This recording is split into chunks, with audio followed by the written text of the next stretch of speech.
ആലപ്പുഴ പത്തനംതിട്ട ജില്ലകളിലെ സഹോദയ ജില്ലാതല sports മീറ്റിന് Kayamkulam Sreenarayana central സ്കൂളിൽ തുടക്കം. മത്സരങ്ങൾ ശ്രീനാരായണ സാംസ്കാരിക സമിതി president professor doctor P Padmakumar ഉദ്ഘാടനം ചെയ്തു. ആലപ്പുഴ പത്തനംതിട്ട സഹോദയ 2025-2026 അധ്യയന വർഷത്തിലെ ജില്ലാതല സ്പോർട്സ് മീറ്റിന് കായംകുളം ശ്രീനാരായണ സെൻട്രൽ സ്കൂളിൽ തുടക്കമായി. രാവിലെ മാർച്ച് പാസ്റ്റോടെ ആരംഭിച്ച മത്സരങ്ങൾ ശ്രീനാരായണ സാംസ്കാരിക സമിതി president professor doctor P Padmakumar ഉദ്ഘാടനം ചെയ്തു. ഹരിയാനയിൽ ഇപ്പോൾ ദേശീയ സ്കൂൾ മീറ്റ് നടന്നുകൊണ്ടിരിക്കുകയാണ്. നാളെ ആകുമ്പോൾ അത് സമാപിക്കും. മറ്റുള്ള സംസ്ഥാനങ്ങളെ പിന്തള്ളി കേരളം ബഹുദൂരം മുന്നിൽ നിൽക്കുന്ന കാഴ്ചയാണ് ഇന്നത്തെ പത്രങ്ങളും മറ്റു മാധ്യമങ്ങളും വിളംബരം ചെയ്യുന്നത്.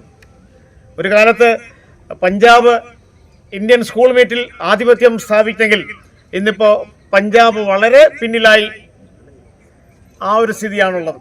ഇപ്പോൾ കേരളം മുന്നേറുകയാണ്. സഹോദയ ട്രഷററും കായംകുളം ശ്രീനാരായണ സെൻട്രൽ സ്കൂൾ പ്രിൻസിപ്പലുമായ സലീല സ്വാഗതം ആശംസിച്ചു. ശ്രീനാരായണ സെൻട്രൽ സ്കൂൾ +1 വിദ്യാർത്ഥി മാസ്റ്റർ അഭിനവ് എസ് പ്രതിജ്ഞാവാചകം ചൊല്ലിക്കൊടുത്തു.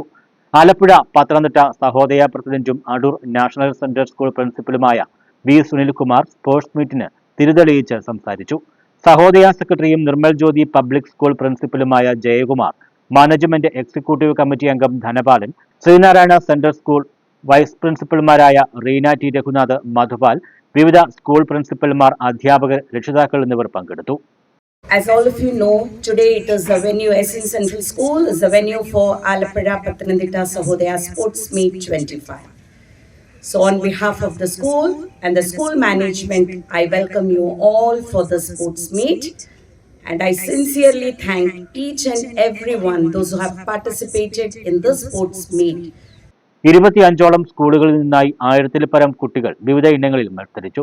കായിക പ്രതിഭകളുടെ ഉത്സാഹവും കരുത്തും മത്സരവീര്യവും മീറ്റിനെ അക്ഷരാർത്ഥത്തിൽ കായികോത്സവമാക്കി മാറ്റി. News bureau, Kayamkulam.